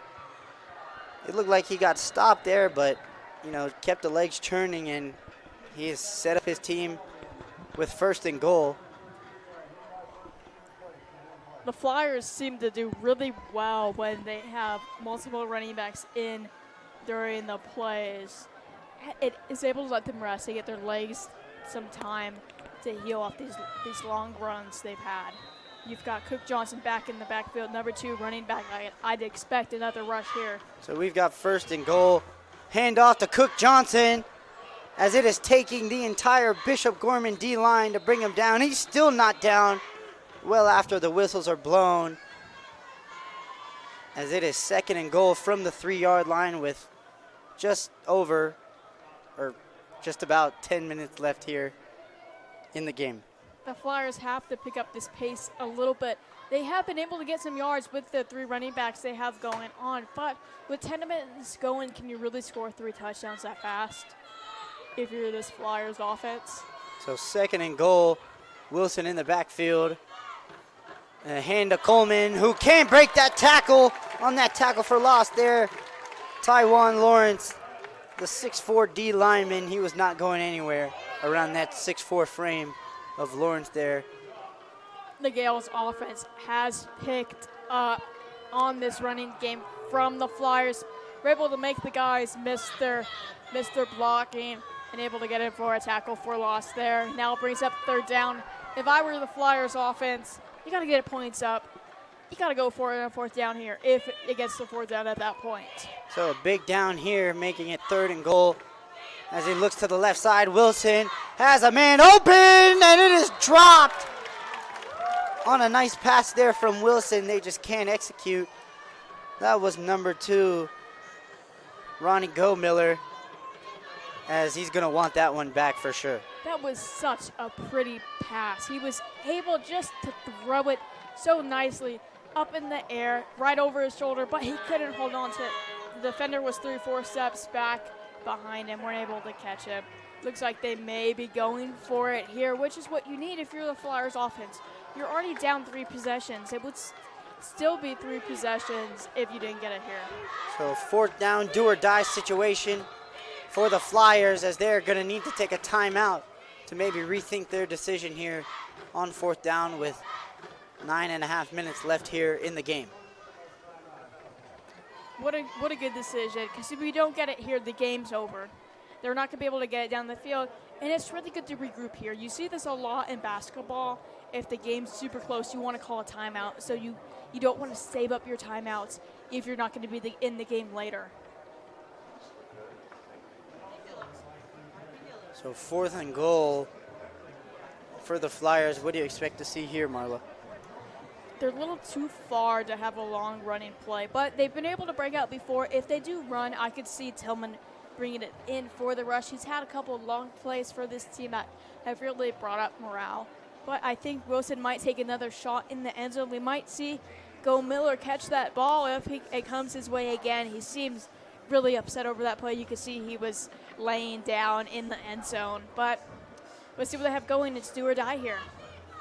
So both teams breaking the huddle here. 4th and goal from the 5-yard line. Backup quarterback Jaden Wilson for the Flyers is looking to mount a comeback, as it is looking to start right here on this big down in the game.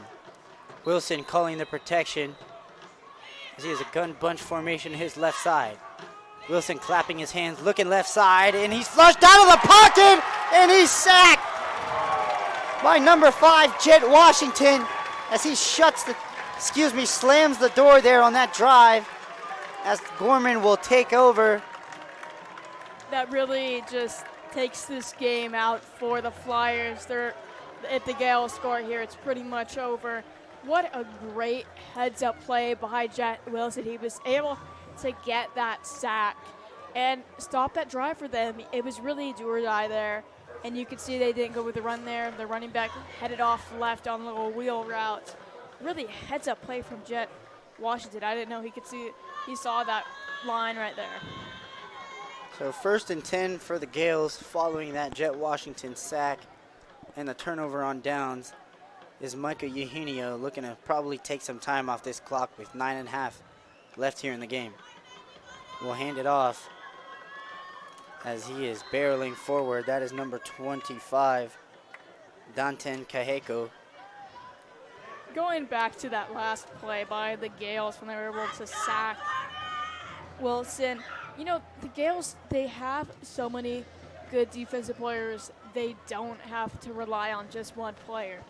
Going into this game, they had 3 different players who had 3 or more sacks. That's more than one a game for a couple of these players. You don't got to rely on all the guys on one specific one. You can rely on all the guys, which we can see the Gales done today. There hasn't been one standout defensive player yet. Eugenio with doubles to his right side, and Kaheko stays in the backfield, but he'll fake it to him. Has a man wide open, trying to make a man miss there, and he does pick up the 1st down. Is number 4. That is Kina Watson, as there's pushing and shoving at around the 35-yard line, as tensions are flaring here between 2 teams. Quite impressive that he was able to stay on his feet after that tackle from a Flyer defender. He was able to stay on his feet and not out of bounds. He got a couple more yards out of that play. And going back, Watson's got that connection with Ignio. They're both going to Hawaii. They've got that connection. Seems like they really trust each other. So Eugenio has 1st down and 10 to work with from the 35 as he hands it. No, he'll keep it on that read option from Noah Cole, but he picks up the 1st down with his legs. He says, watch me do it myself. you really don't want to see this drive stall out. I mean, even for this game, but for Mater Dei, they play Mater Dei next week. That's going to be a momentous game. Mater Dei's #1 team in the nation and the only team that Bishop Gorman lost to last season. They're looking for their revenge there, and hopefully that would have some implications to who's going to be the #1 team in the nation, who's going to be the national champions.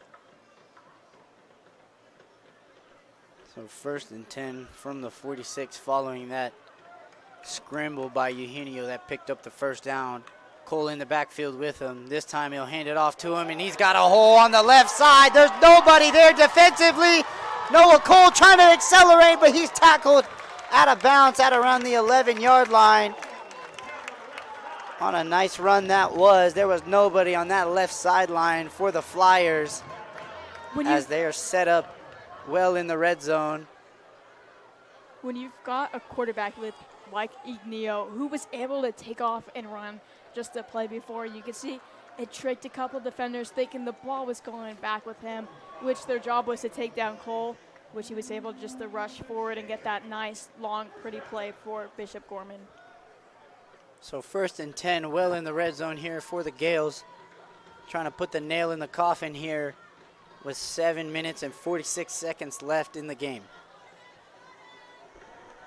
Eugenio with trips to his right side will take the snap and keep it on the read option. He's going to walk in for a touchdown. He was untouched. He might as well just stroll on into the end zone because there was nobody there defensively again. There was nobody. Man, it's just all the rushing from Igneo and from Cole it just tricks this Flyers defense. They don't know who the ball's going to go with. They don't know if Igneo is going to pass. We've seen those long, deep passes, and he's quite accurate too. So Borsari, who's had a busy night tonight, looking to add on, trying to make this 35-10 for the Gorman Gales, pending this extra point. Good snap, good hold. Borsari's kick is good, making it 35-10. Once again, I'm Thomas Gabo here on NFHS Network. To my right is Marla Mundo, and we will be right back after this.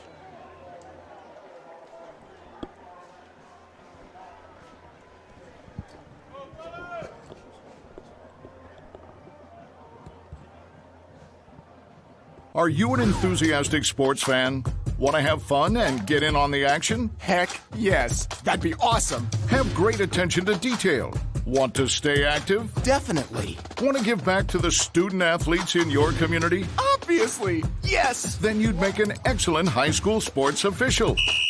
We need more officials across the country because with no high school officials, there are no...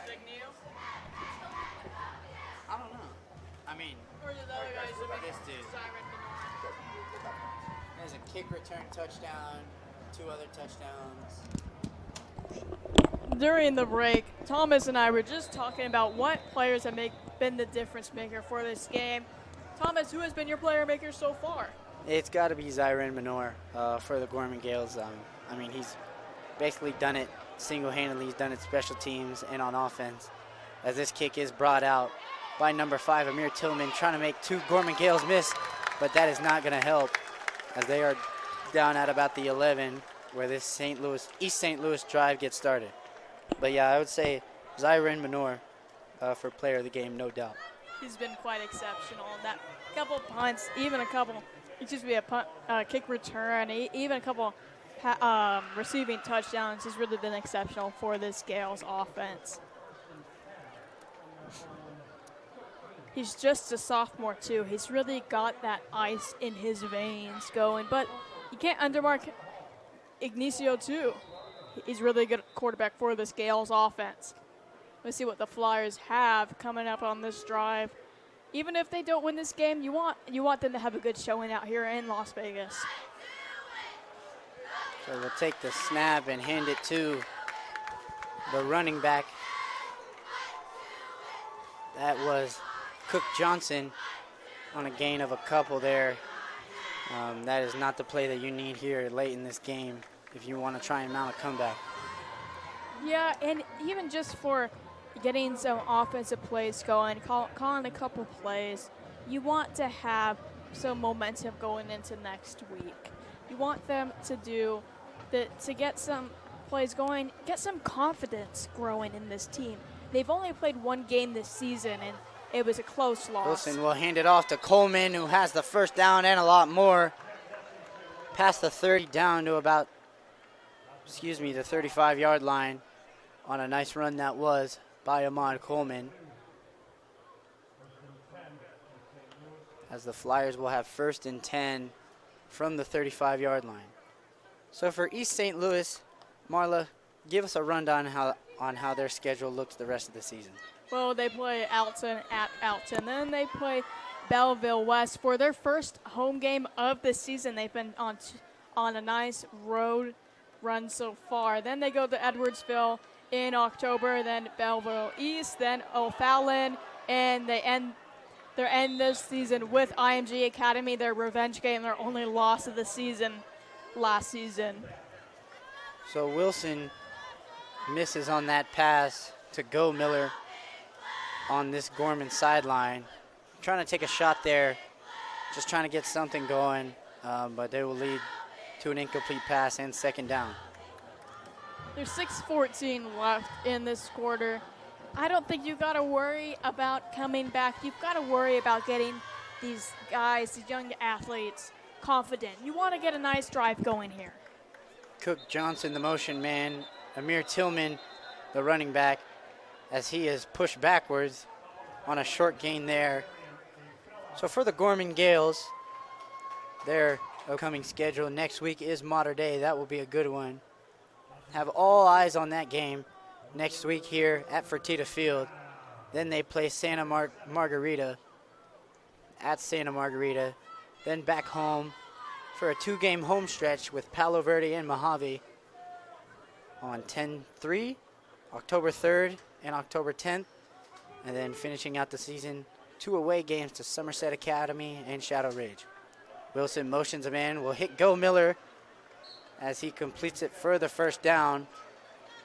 Just trying to get this offense going, as we do have an injured Gorman Gale at about the 50-yard line.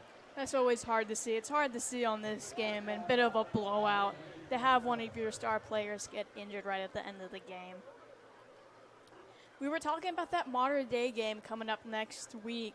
You know, Thomas, I could see if Gorman pulls out the win there, they could go undefeated the rest of the season. They play Somerset Losi later in the season, who aren't known for their football team, but they're still pretty good. But the Gales are just so much better than most of the teams in the country. Right, number 3 on the national scale. And Mater Dei is number 1. And they will host the Monarchs here at Fertitta Field next week, September 19th. You do not want to miss that game on NFHS Network, as that will for surely have all eyes on, as there are college recruits on both sides, on the Gorman side and the Monarch side. This is like a national spotlight for high school football. Those 2 teams attract a lot of attention, and it has truly been an honor to call this game here at Fertitta Field, to witness a powerhouse that Bishop Gorman is. Wilson takes the snap. He's flushed out to his right. Prince Williams bearing down on him, has to throw it, and it is incomplete. That was almost intercepted there on the waiting defender, number 7, Pessy Silva, the defensive back. Make sure you stay tuned after this game is over. We're going to have a post-game interview with our own field reporter, Maya Perez. You'll be able to hear from the Gorman's head coach and their player of the game. Be sure to tune in for that. That's got to be exciting. So just over 5 minutes left to go here in the game. The Flyers just looking to keep this game a little closer on the scoreboard at this point. Cook Johnson in the backfield with Go Miller on the bottom of your screen with a trip formation to his right side. And that is going to be a false start there on Cook Johnson. Got got going a little early there, as this will set East St. Louis back 5. Well, one thing you gotta say about this St. Louis sideline is that they're still standing. They're still really serious. They're still locked in, and it's really good to see from this Flyers defense. You don't want to ever be demoralized. You always want to be on your toes, which seems like this Flyers team has done so far.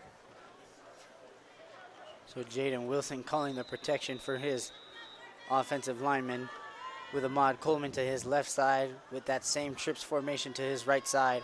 He will motion out Coleman from the 47-yard line. Wilson low snap, pressure coming, evades the sack, can't get away from Prince Williams, but does manage to get the ball away, as that would have been Prince Williams' 3rd sack of the game there, as he has been sensational on that D-line here.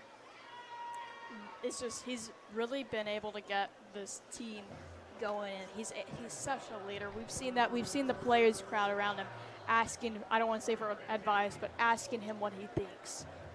So we've got 3rd and 15 here with just under 5 minutes left here in the game from the 47. Wilson, another low snap, will hand it to Coleman, and he breaks a tackle, and he is gang tackled by the Gale defense, as that will set up 4th down in what is likely the special teams looks to be coming out. I thought for surely they might try and go for it. Try and have some fun out there late here in the game, play some backyard football, but special teams is out, Shanklin in the backfield ready to punt away. Yeah, why don't we have a showcase of what Wilson can do here on offense? That would have been nice to see, but seems like special teams coming out. They've been having trouble with their snaps, had a lot of low snaps, had a couple ones that bounced around, had one that was too high. Let's see if they're able to perfect this last snap, likely for the Flyers. So back to receive is Jet Washington. Good snap, and Shanklin gets a hold of this one, as Washington will let it bounce, and it takes a Flyer bounce down at around the 16-yard line, as that sets up Bishop Gorman on what has been basically their game from start to finish. What a nice snap from the Flyers special team. That was really good to close out the game on a high note for them. They struggled with their snaps on special teams all night long, and he was able to get such a nice roll, just rolled nicely down the field and out of the bounds at about the 15. All right, Marla, we are going to do some trivia. So, what year did Bishop Gorman win their first state championship? Oh, gosh. They're really such a historically great team. I don't know, maybe it was the year I was born, 2004? Actually, 2007, which is somewhat recent history. But when we look at a superpower like Gorman is, you would think they would rack up all these state championships from years and years ago, but 2007, that's basically recent history, as they run some trickery there to number 6 Mingo on what was a little flip pass. And what year did East St. Louis win their first state championship? Oh, gosh. That's a really good question. I know East St. Louis head coach Darren Sunkett has been with the team 24 years. If you're able to stay with the team that long, you must be doing something good. So let me do a little math here. Let's see. 24 minus 23 is 2001. I might go with maybe a little before that, maybe like 1997.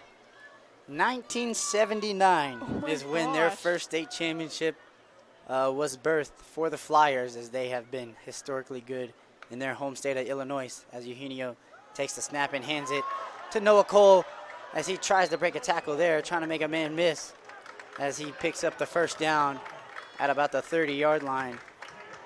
But yeah, I mean, historically, both teams have been historical winners. But I was very shocked to see East St. Louis's first state championship was 1979. I was not even a thought back then. That's crazy. That just shows how good this East St. Louis team is. They won state last year for 6A. They're looking to win again. But looks here, they're going to take the loss here, and looks like they learned a bit. They learned a lot about their team. These teams both match well athletically, but Bishop Gorman's just such a powerhouse. Eugenio will hand it to Cole. That is fumbled. And what is likely, that is recovered by Bishop Gorman.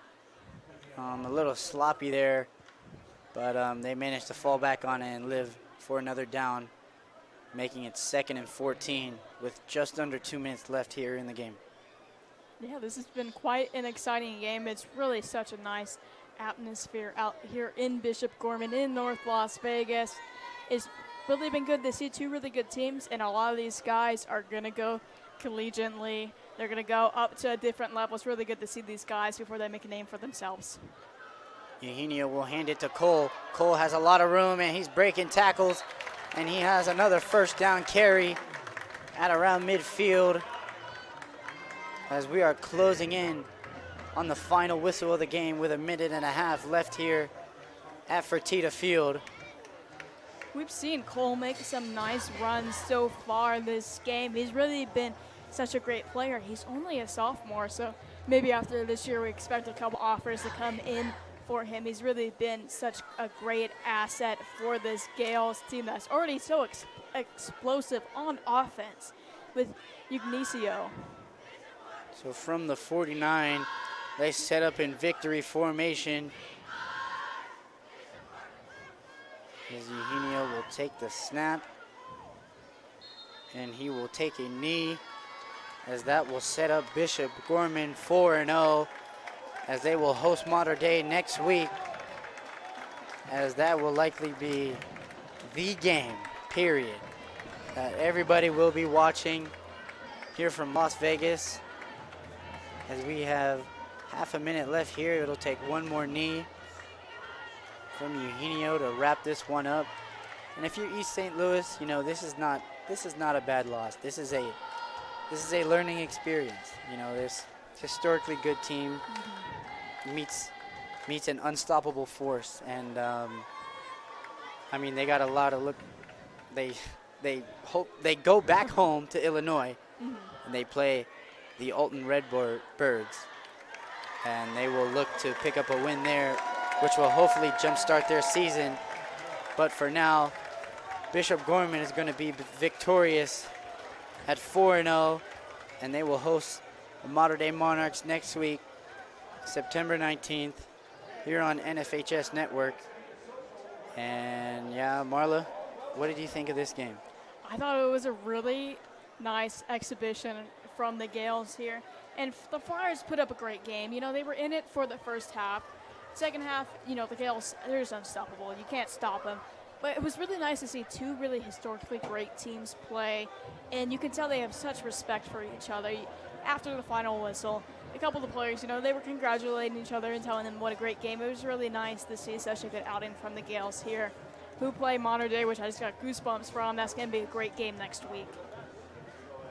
So from Fertitta Field, it has been an honor to call this game between the Bishop Gorman Gales and the visiting East St. Louis Flyers, as the Gorman Gales will win this one 35-10.